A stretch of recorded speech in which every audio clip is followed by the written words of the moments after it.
My name is Gabriella, and I also go by the name DjMofiyah. I'm 24 years old, and I live in Copenhagen, Denmark. And I've been DJing for 2 years now, in different places in Copenhagen, and also in Jutland and in Sweden as well. Yeah, let's talk about being a DJ. You say that I've been you're a DJ for the past 2 years. Yeah. How did you end up being a DJ? Because this, I don't know if you call it a myth, where only men like to be a DJ, few women's. Where did come this idea of being a DJ? Well, I started out as a DJ because I love music, and I've listened to it since I was little. And yeah, it's been in my family since I've grown up.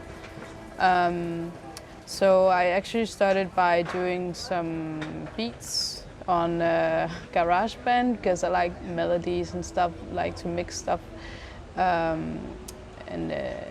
mix beats and melodies together. And I used to show it to my brother, my older brother, and he asked me like why I'm not a DJ, and then I didn't really had that in mind before he said it. So I just tried it out, and then I started it, and it ended up being something that I like a lot. So yeah. When you say that DJing something that from family, there is a member in your family that is being a DJ or so? No, not really.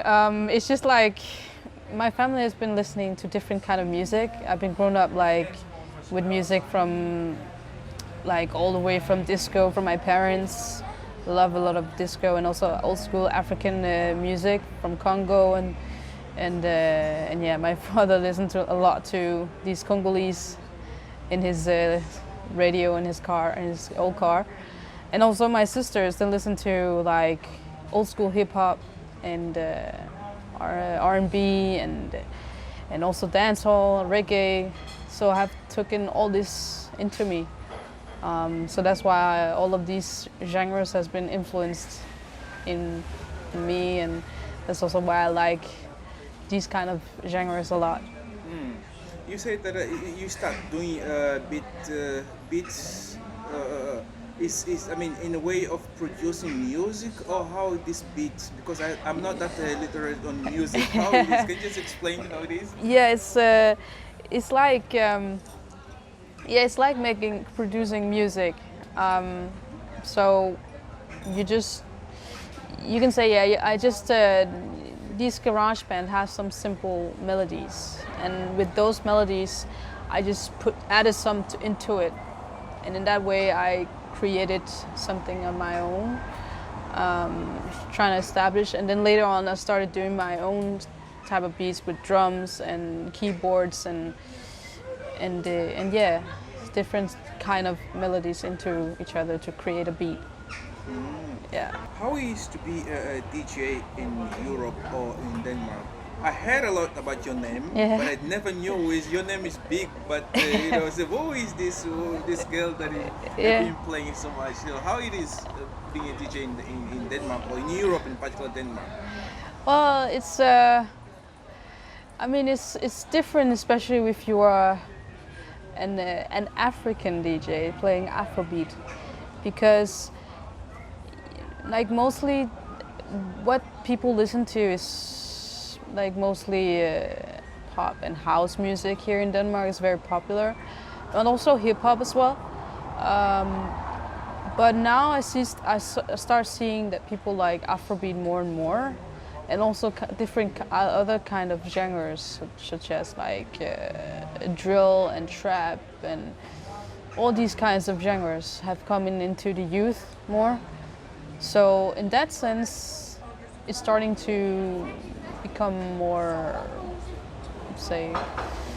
fun, I would say, and inspiring, easy. Yeah, I don't know how to explain it. Yeah. All right, but I think you already mentioned, but I would like really to make sure, what kind of genre of music that you play when you, yes? A DJ, yeah.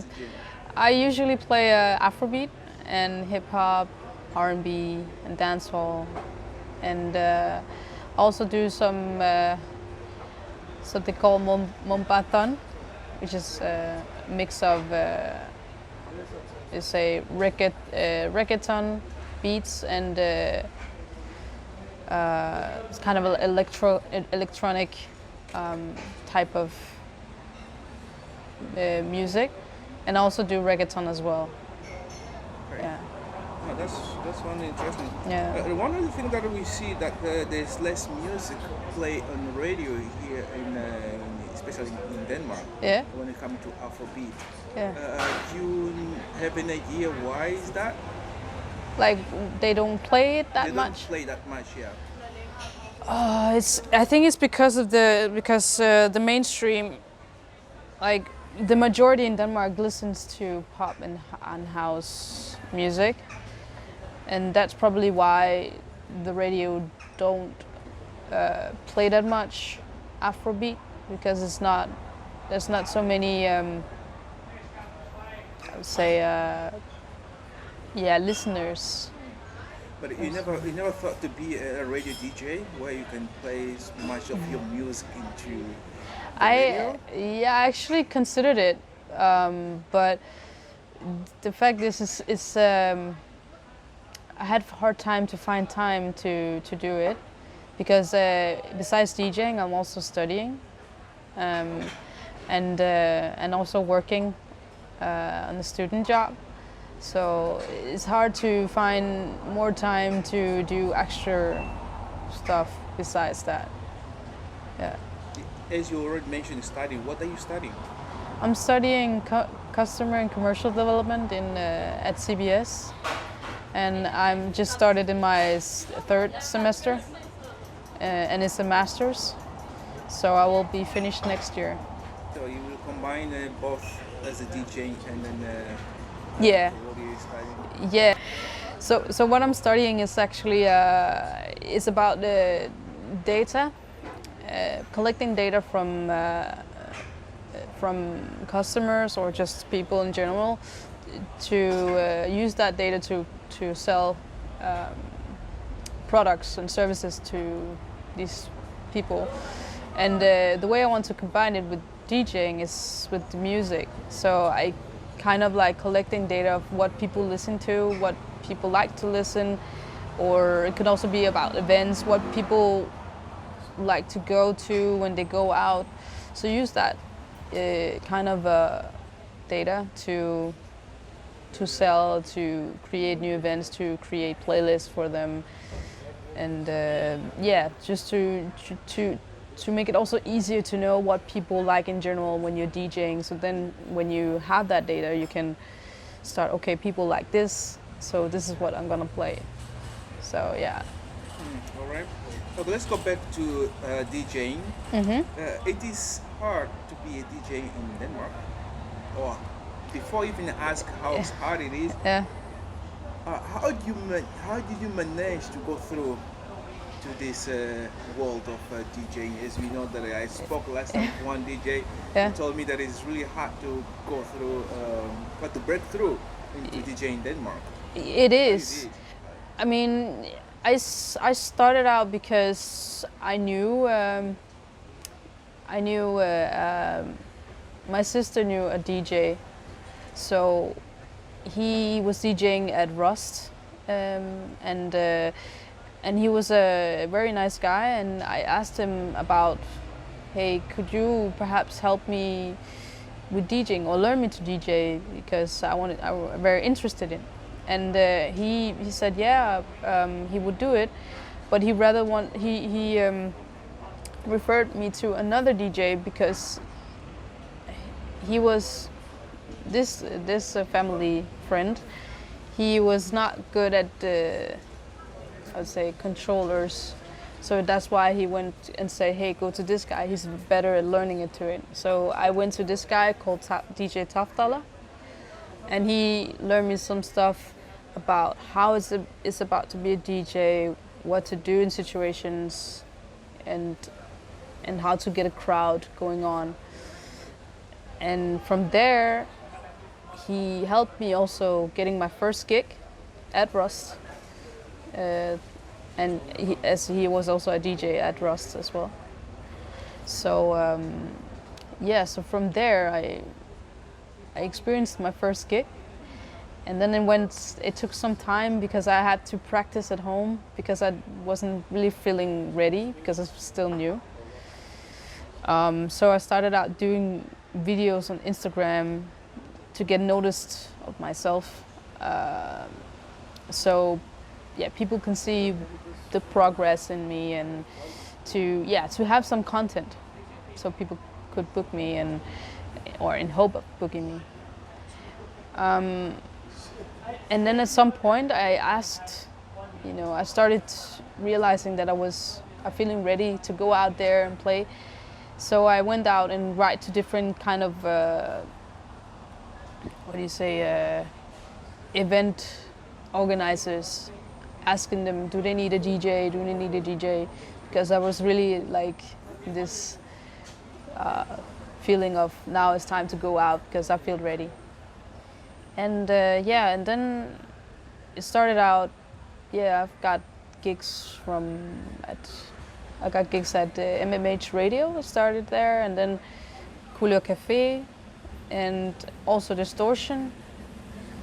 And yeah, from there it just went out. Like I kept on posting videos so people could notice, okay, this is DjMofiyah. So that's how these gigs came through, I would say.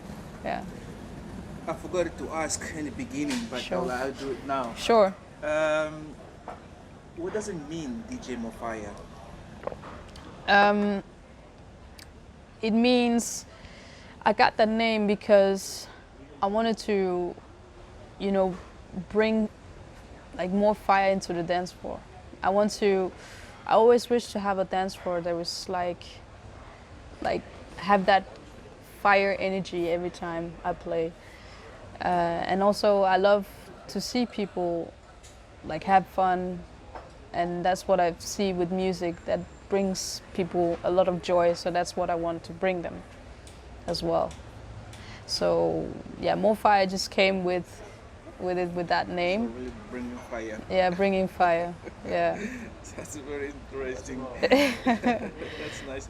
How it is now? You are into the market. Yeah. How it is the work itself? The work. Do you get different gigs around Copenhagen or anywhere else in the planet? Yeah, I do. I get a mix of jobs at clubs, and also jobs at festivals and concerts where I'm warming up. So it's very different, and that's actually what I like. Actually, do different kind of gigs, so it's not the same all the time. And also I have a manager at One Tune. It's called One Tune Management, where I have a manager that also helps giving me gigs and booking me places, and yeah. That sounds very, very fantastic. Yeah. How do you make people dance? How do I make people? Yeah, especially people come in the club, especially in Scandinavia. I don't know your experience. In the parties, people tend to sit instead of dancing. Yeah. Maybe the music that you play in the club is different to make people dance. But how do you see I need to make these people on fire? Yeah. Well, it depends. Okay, I have this is just a theory I discovered with DJing. Like if you're DJing for an African crowd, they tend to dance a lot. They don't like sitting down. They really want to have something where they can groove. So they need some up tempo. So in that sense, I can bring fire in that way.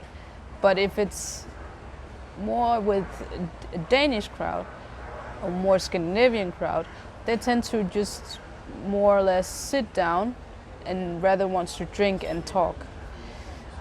But the way you can get them to dance, if you play something where they can sing along, or play something that are really hitting on the radio. So in that sense you can bring fire to them. But if it's a mixed crowd, then it's easier to, if you play something where some people dance, then other people might tend to dance with along, you know, because they follow, how can I explain it? They once other people dance, they see it's a good vibe, then others tend to go with that vibe as well. Because I heard that many Scandinavians, they just go on the dance floor when they're drunk. Yeah, that's true. Yeah. Also, yeah, alcohols also play a role in this. Yeah.